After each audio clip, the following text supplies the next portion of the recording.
how cool they are. Yeah. Needle rolls out of the lick just went through it. It's now art. Yeah. Put it on a choker chain. Sometimes I just use and shoot. That's awesome looking. Dum dum dum dum dum dum dum dum. Alright, this is lunch. It's how much it costs. But they're very light. Liam's not like me. So you gotta have stuff like that. Medium level issues you can fix at the track. That's it, like we haven't been taking spare engines to the track. Could you put that engine in the car between races or between race days? Depends if you had a 2 or a 3 race day. I reckon we'd do it between a 2 race, where you got that extra time, but where there's a sort of an hour and a half between races, that's starting to push it. Yeah. That's pretty cool. Could we do it? Yeah. We probably could. If we had a stock engine sitting there. It's not bad, like when we got all the wiring done by Gary Rowe, it's just this it's got the loom already, is it on there? And the thing I've noticed... So it's just one plug off at the firewall, you unplug it, then... That's awesome. Yeah, so then there's the loom and you just drop the headers off and...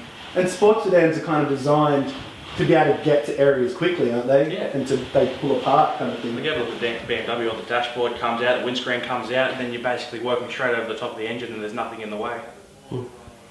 Like even on the Hyundai, the dashboard and the windscreen are all one piece.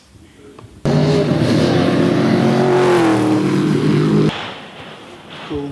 I try and like when I look at stuff like this, I get a bit disheartened and I go, fuck, this is what I need to do. And then I go, wait a minute, no I don't. This is the next, you know, this is the pressure. Yeah. It's car racing, it's men organising things. To just argue, they don't agree. It's just the way we are. We're ego-driven creatures. Yeah. I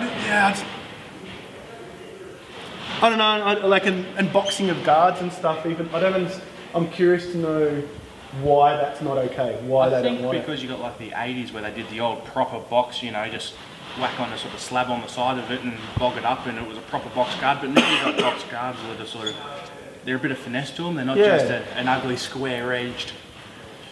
Exactly, and it's also, I thought, well it's part of the history of the class, is that you had your Monzas and such. But then there's, the Monzas were called Thunder Sports as well, so they weren't actually under the Sports Sedan name when they were so like this is where it gets a bit... Yeah, there was actually a brief period where Sports Sedans were not such, they were actually...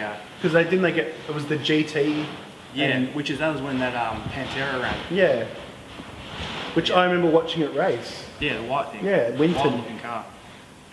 Dad raced against it. He got beaten. He was in a Mattage. That's when they used to just... There was an SR3 in that class. Well, the Barry Locke designed that car, who does a lot of the time attack cars. Like he built the MCA car. Oh, okay. And all that sort of stuff. So it's actually spanned, and from people who have come from sports centres are now ending up over there, which is a bit of a shame. Yeah, exactly, because I suppose in a way their freedoms and bodywork are... Yeah, he was an ex-F1 engineer too.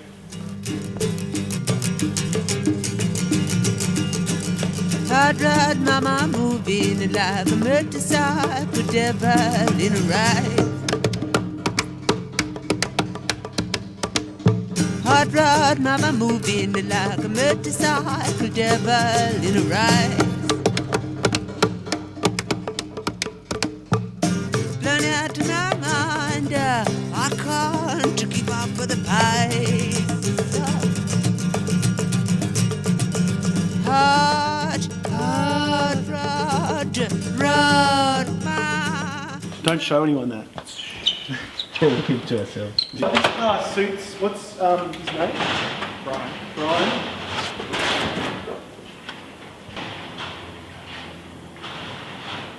So all this steel work, is it chromoly? The basic roll cage is done in steel, so you get through your roll cage regulations without having to engineer it and re-engineer it every time they change the rules. So from there we just did it down to steel, an extra 15 kilos or something. Yep. Then the rest of the car's all chromoly, all the suspension and...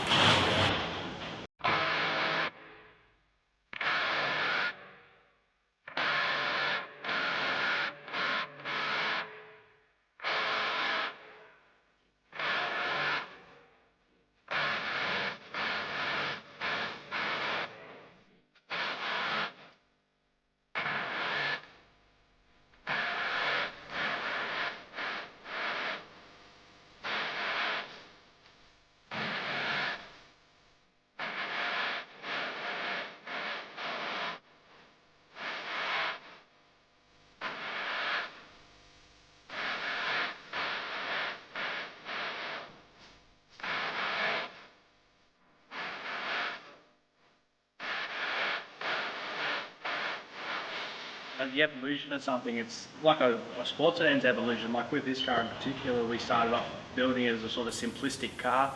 It had HQ front uprights, which I think now are on Shane Riding's car, which he then went and used them. And it's just a continued evolution of parts where you just find something, you can find a piece to improve it. So you take off an older spec type of thing and then replace it. It's just constant, like your engine, it's constant development as you go through. Do you find it's addictive? Oh, it's shocking. You can't stop yourself. Like once you sort of, like with this, we went from the HQ front uprights, then we had simple stack shock absorbers, then we ended up with four-way adjustable Penske's and supercar control arm type of thing, and it just, from one aspect to another, then it had a H-pattern Hollinger, which then ended up as a sequential Hollinger. It was supposed to have Webbers on it, and then ended up with fuel injection with Motec. It just spirals out of control. It had a fiberglass VS supercar wing, which is now a carbon fiber Lambo wing. It's continual evolution, where even though they sort of fundamentally look like the same thing, they just evolve out of control.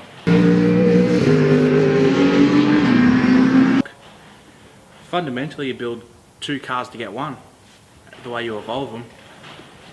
Like we actually, from when we did all the modifications, because we started building the chassis, all this other componentry, and then we ended up cutting it off at the firewall and replacing all the sort of suspension and starting again from the front forwards. But we've actually, from componentry changes, like it would have been nice at the start to have all the money to go and buy everything you wanted, but if you don't have that, and that's the problem why it took us so long to build the car, as we gathered money, we'd replace parts, but then in a sort of adverse effect, you'd have to replace half the chassis at the same time to make everything suit. And it's probably easier to start with a clean slate rather than modifying what's there and trying to make it fit. Yeah. If it just gets to that point where it's too hard to put, say, your shock absorber in, just cut the bar out, chuck some new ones in there and make it all correct.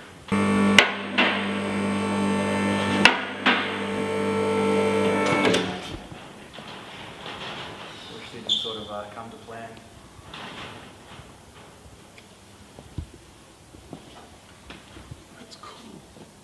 Off the track and run it over the Riverside. That's not too bad though. It's better than the chain. We actually got the inspection of the bell housing and the aluminium floor on that. Trying to keep it clean when you can't remove the floor. Like my floor is actually glued to the chassis as well as riveted. There was also the Audi R8 GT3 car with number 1 on the door. He was driving straight past him around the Yeah, but I outside. drove past him. I think he was testing something. I drove past the Daytona and I rang my brother. I was like, I drove past that Daytona. I said, is that? He goes, oh, it's probably just Bendel driving it. He's probably taking it easy or something. And then I watched him the races, like, oh, okay, he was probably running brakes in or something, doing something like that.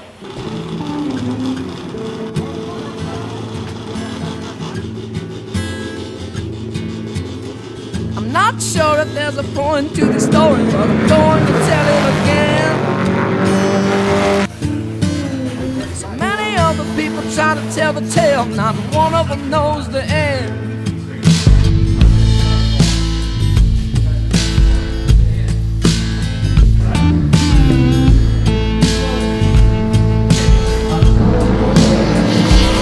It was a junk house in South Carolina, held a boy the age of 10. Along with his older brother Billy and their mother and her boyfriend, who was a triple loser with some blue tattoos that were given to him when he was